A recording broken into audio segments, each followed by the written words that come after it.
Hello friends, 6ஆம் வகுப்பு மாணவர்களுக்கான குவார்டர்லி எக்ஸாமுக்கான ஒரிஜினல் கொஸ்டின். அதாவது இந்த வருஷம் தான் நியூ சிலபஸ் அனௌன்ஸ் பண்ணியிருக்காங்க அப்படிங்கிறனால லாஸ்ட் இயர் நடந்த ப்ரீவியஸ் இயர் கொஸ்டின் ஒவ்வொரு இதுலையும் நீங்கள் டவுன்லோட் பண்ணாலும் அது யூஸ்ஃபுல்லாக இருக்காது.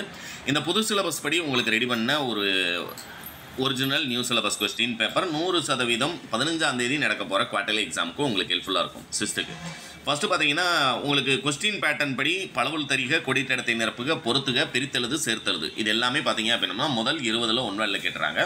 இப்போ எக்ஸாம்பிள் பார்த்தீங்கன்னா, ஏற்றத்தாழ்வட்ட சமூகம் அமைய வேண்டும். ஃபஸ்ட்டு கொஸ்டின், தமிழ் மொழி போல் இனிதாவது எங்கும் காணும் என்று பாடியவர் பாரதியார். கூடு கட்டுவதற்கு மரம் கிடைக்காத பறவைகள் டேஸ் வேறிடம் சென்றன அப்படின்னோம்னா ஏதிலிகளாக வேறிடம் சென்றன. பழமையை குறிப்பது தொன்மை. அடுத்து, நாம் சிந்திக்கவும் சிந்தித்தவற்றை வெளிப்படுத்தவும் உதவுவது மொழி.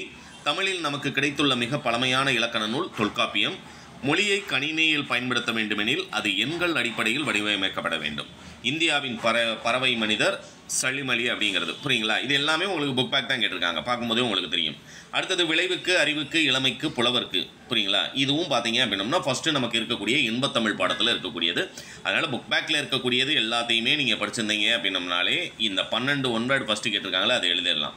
அடுத்தது, உங்களுக்கு மோஸ்ட் இம்பார்ட்டன்ட் என்ன தெரியணும் அப்படின்னம்னா, நமக்கு கொஸ்டின் ஆன்சரில் குருவினால் எதெல்லாம் இம்பார்ட்டன்ட், சிறுவினால் என்னென்ன இம்பார்ட்டன்ட், நெடுவினால் என்ன படிக்கணும் இதில் கொடுத்துருக்கேன். நீங்கள் மொழியை எதனோடு ஒப்பிடுவீர்கள்? 13. தமிழ் ஏன் மூத்த மொழி என்று அழைக்கப்படுகிறது? தூக்கணாங்குருவியின் கூடுகளை கவிஞர் ஏன் புல்வீடுகள் என்று குறிப்பிடுகின்றார்? காணி நிலம் பாடலில் பாரதியார் வேண்டுவனையாவை. பறவைகள் இடம்பெயர காரணம் வலசை போதல் இல்லையா? அந்த வலசை போதலுக்கான காரணம் என்னன்னு கேட்டிருக்காங்க. காமராஜர் காலத்தில் தொடங்கப்பட்ட கல்வி நிறுவனங்கள் யாவை?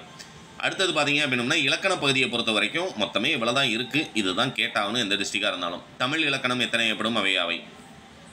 சொற்களில் ஆயுத எழுத்து எவ்வாறு இடம்பெறும்? சார்பெழுத்துக்கள் எத்தனை? அவை யாவை? வகர வரிசையில் மொழிக்கு முதலில் வரும் எழுத்துக்கள் யாவை? மெய்யெழுத்துக்களை மூவகை இனங்களாக வகைப்படுத்தி எழுதுக. தமிழ் எழுத்துக்களுக்குரிய மாத்திரை அளவுகளை குறிப்பிடுக. இது அடுத்தது பார்த்தீங்க அப்படின்னா, 4 மார்க்கில் சிறுவினாவை பொறுத்த வரைக்கும் இந்த 4 மட்டும் நல்லா தரவு பண்ணிக்கோங்க. சமூக வளர்ச்சிக்கும் நீருக்கும் உள்ள தொடர்பு யாது? அக்ரிணை பாகற்காய் என்னும் சொற்களின் பொருள் சிறப்பு யாது?